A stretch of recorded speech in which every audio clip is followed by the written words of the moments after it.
எல்லாருக்கும் வணக்கம். Welcome to Kodaikanal. என்னடா எல்லோரும் நினைக்கிறீங்களா, திடீர்னு வெல்கம் டு கொடைக்கானல் சொல்கிறாங்களே என்ன? ஆமாம், இதுதான் எங்களுடைய ப்ரைவேட் கொடைக்கானல். ஸோ இன்றைக்கி எங்களுடைய கொடைக்கானலை உங்களுக்கு சுற்றி காமிக்க போகிறோம். அதனால் வீடியோவை கடைசி வரை பாருங்கள். இந்த வீடியோவில் நான் எப்படி டெரஸ் கார்டன் தொடங்கினேன் அப்படின்ற விஷயங்களையும், எப்போது எனக்கு இந்த செடியோட இன்ட்ரெஸ்ட் வந்தது அப்படின்ற விஷயத்தையும், அதுக்கப்புறம் இந்த தோட்டம் எப்படி ஸ்டார்ட் பண்ணோம் அப்படின்ற விஷயம் எல்லாமே உங்கள்கிட்ட நான் இன்றைக்கி ஷேர் பண்ண போகிறேன். ஸோ நீங்கள் கடைசி வரை பாருங்கள்.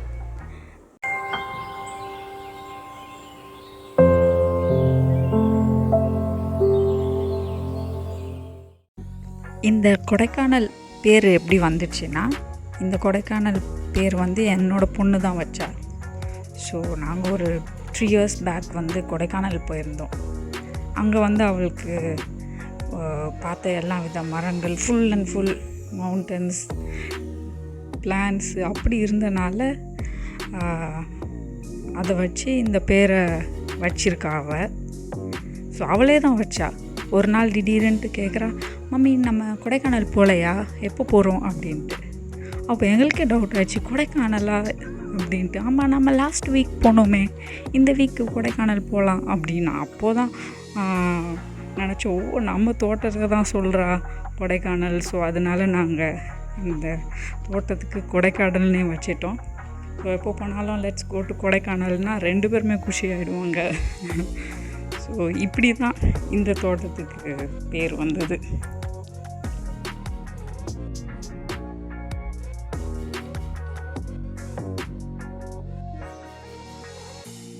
ஸோ இப்போது பார்த்திங்கன்னா, இந்த தோட்டம் பார்த்திங்கன்னா 2008 தொடங்கினது. இந்த தோட்டம் சென்னைக்கு பக்கத்தில் உள்ள திருவள்ளூர் மாவட்டத்தில் இருக்குது. ஸோ இந்த தோட்டத்தை தொடங்கினவங்க என்னோடய மாமனார் மாமியார் தான். ஸோ 2008 அவங்க இந்த நிலத்தை வாங்கி இவ்வளோ தூரம் இந்த தோட்டத்தை பராமரிச்சுட்டு வராங்க. ஸோ இன்றைக்கி வரைக்கும் தவறாமல் தண்ணி ஊற்றுறது, மெயின்டைன் பண்ணுறது எல்லாமே என்னோட மாமனார். ஸோ அவங்களுக்கு துணையாக இருந்து வேண்டிய நேரம் எல்லாம் ஹெல்ப் பண்ணுறது என்னோடய மாமியார் தான். ஸோ அவங்களுக்கு தான் பெரிய தேங்க்ஸ் சொல்லணும். ஸோ இந்த கொரோனா டேஸில் பார்த்திங்கன்னா, எங்களோட பெரிய என்டர்டெயின்மெண்ட் பிளேஸ்ன்னு பார்த்திங்கன்னா இந்த தோட்டம் தான். ஸோ வாரத்தில் ஒரு வாட்டி ஒரு ட்ரிப்பு மாதிரி இங்கே வந்துடுவோம். இங்கே ஒன் டே காலையில் ஒரு சாயந்தரம் மாதிரி கிளம்பி போவோம். ஸோ இந்த கொரோனா காலத்தில் பசங்களை வச்சுட்டு எங்கேயும் வெளியில் போக முடியாது. அதனால் எங்களுக்கு ஒரே ஒரு டைம் பாஸ் ஆன இடம் பார்த்திங்கன்னா இந்த இடம்தான். கொரோனாவுக்கு முன்னாடி நாங்கள் இங்கே அவ்வளோவா வரதில்லை. ரொம்ப ரேராக தான் வருவோம். 2 மாதத்துக்கு ஒரு வாட்டி, 3 மாதத்துக்கு ஒரு வாட்டி நாங்கள் வருவோம். ஸோ நாங்கள் கொஞ்சம் இந்த வேலை விஷயம், அப்புறம் பசங்க அப்படின்ட்டு ஒரு சைட் பிஸியாக இருந்துட்டோம். இங்கே வாரத்தில் ஒரு வாட்டி பசங்களை கூட்டிகிட்டு வந்துடுவோம். நாங்கள் ஒரு 2019 சென்னையில் இருந்து கேரளா போயிட்டோம். ஸோ அதுக்கு முன்னாடியெல்லாம் சென்னையில் தான் இருந்தோம். ஒரு 2 வருஷம் கிட்ட கேரளாவில் இருந்திருப்போம். ஸோ அப்போது பார்த்திங்கன்னா எனக்கு செடி இன்ட்ரெஸ்ட்டுன்னு பார்த்திங்கன்னா, கல்யாணம் ஆகி எனக்கு ஃபஸ்ட்டு பாப்பா அப்போது 1 வயசு இருக்கும் போது தான் எனக்கு அந்த செடி மேலே இன்ட்ரெஸ்ட்டே வந்தது. அது எப்படி பார்த்திங்கன்னா, ஃபஸ்ட் பாப்பாவுக்கு 1 வயசு அப்போது 1 வயசு முடிஞ்சதுக்கப்புறம் அவளுக்கு ரொம்ப கோல்டு வந்தது. ஸோ அந்த கோல்டு நான் யோசித்தேன், ஏதாச்சும் நேச்சுரலாக கொடுத்தா போயிடுமா, இந்த மருந்து பதில் எதாவது நேச்சுரலாக நம்ம கொடுத்து பார்க்கலாமே அப்படின்ட்டு ஒரு யோசனையில் இந்த கற்பூரவள்ளி எனக்கு தாட்டுக்கு வந்தது. ஸோ அதை என்ன பண்ணேன், அப்போ எனக்கு அந்த கற்பூரவள்ளி செடி எந்த செடியும் இல்லை அப்போது. ஸோ 0 பிளான்ஸ் என்கிட்ட எதுவுமே இல்லை. ஸோ நான் ஒரு நர்சரியில் போய் வாங்கி அதை வளர்த்து, அப்புறம் அந்த ஒரு இலை டெய்லியும் கொடுத்துட்டு வந்து அவளுக்கு கோல்டே இல்லை. கோல்டுலாம் சீக்கிரமாக போயிட்டு அதுக்கப்புறம் ரொம்ப ரேராக தான் அவளுக்கு வரும். ஸோ அதுலேயே எனக்கு ரொம்ப இம்ப்ரெஸ் ஆகிட்டேன். அதுக்கப்புறம் வந்து செகண்ட் பிளான்ட்டு என்ன பிளான்ட்டுனா கற்றாழை, ஆலோவேரா. என் ஹஸ்பண்டுக்கு வந்து கையில் ஒரு சின்ன தீக்காயம் பட்டதுனால கொடுத்தாங்க. இது மாதிரி நீ இந்த ஜெல்லை டெய்லியும் போட்டுட்டு வந்தால் அந்த மார்க் முதற்கொண்டு போயிடும் அப்படின்ட்டு. சரி, அதில் ஒரு முழு இலை, அந்த முழு கற்றாழையை ஃப்ரிட்ஜில் வச்சு டெய்லியும் சின்ன சின்னதாக பீஸ் கட் பண்ணி போட்டுட்டு இருந்தாங்க. இன்னொன்று சும்மா இருந்தது ஃப்ரிட்ஜிலே. ஸோ இது என்ன பண்ணேன், நான் ஒரு ட்ரையல் பேஸில் தான் வச்சு பார்க்கலாம், என்ன தான் ஆகுதுன்னு பார்க்கலாம் அப்படின்னு ஒரு சின்ன பாட்டில் மண்ணில் வச்சிட்டேன். ஸோ ஒரு 2 வீக்ஸ் ஆயிடுச்சு. 2 வீக்ஸ் அப்புறம் பார்த்திங்கன்னா ஒரு சின்ன அதுலேருந்து செடி வந்தது. எனக்கு அவ்வளோ சந்தோஷம். அந்த செடி வச்சு நீங்கள் என்னன்னே தெரியாமல் வச்சு ட்ரை பண்ணலான்னு வச்சு அதுலேருந்து ஒரு சின்னதாக வருது பாருங்களேன். அதை வச்சு பார்த்து அனுபவிச்சவங்களுக்கு தான் தெரியும் என்ன சந்தோஷம்னு.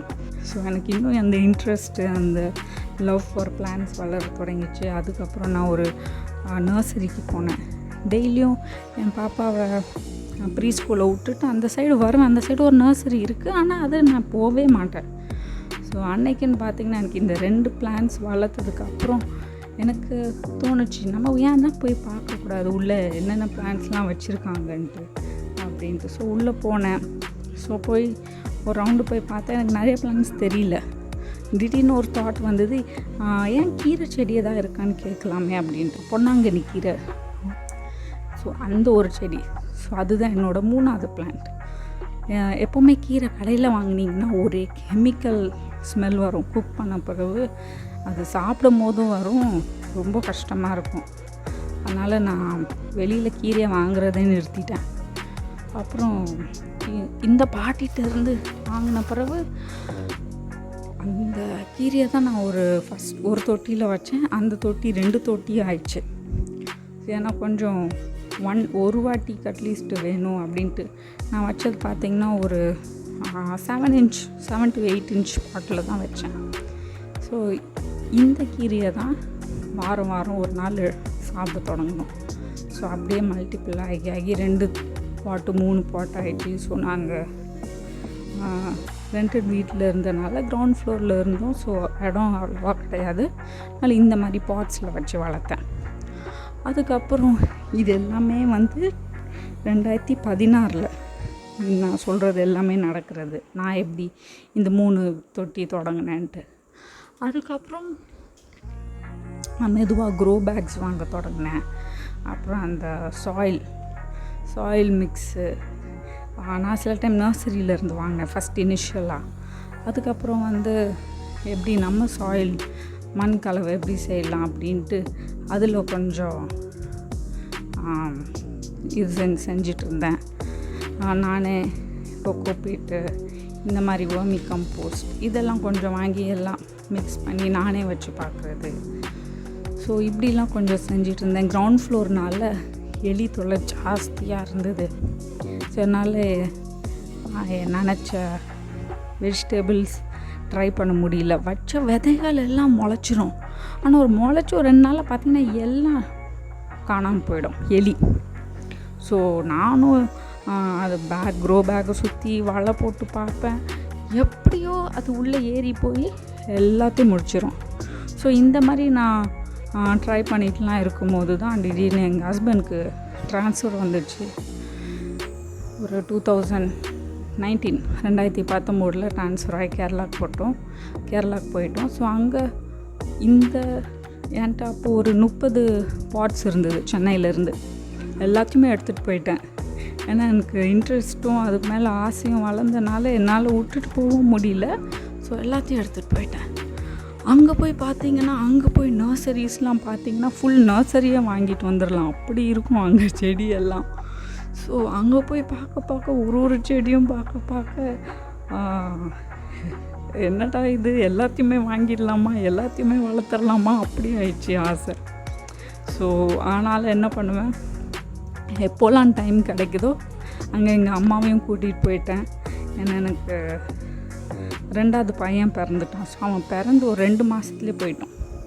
ஸோ அதனால் எங்கள் அம்மாவும் கூட்டிகிட்டு போயிட்டு, ஸோ அங்கே ஃபுல்லாக எங்கள் அம்மா இருந்தாங்க. இருந்து கொஞ்ச நாள்லே ஆமாம் ஃபுல்லாமே எங்கள் அம்மா இருந்தாங்க. இங்கே சென்னை போயிட்டு வந்துட்டுருப்பாங்க.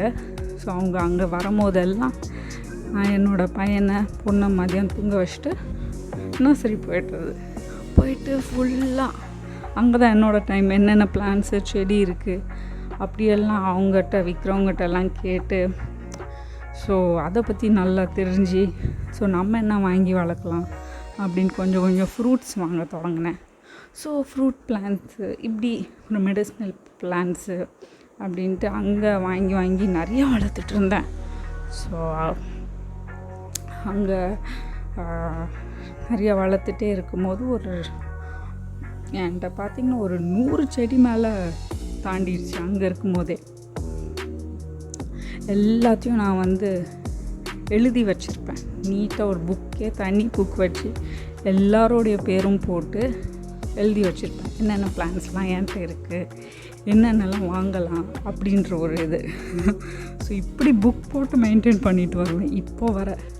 ஸோ அதனால் அப்படியெல்லாம் அங்கே செஞ்சிட்டு இருந்தபோது திடீர்னுட்டு அங்கேருந்து அன்எக்ஸ்பெக்டட் ட்ரான்ஸ்ஃபர் டு சென்னை.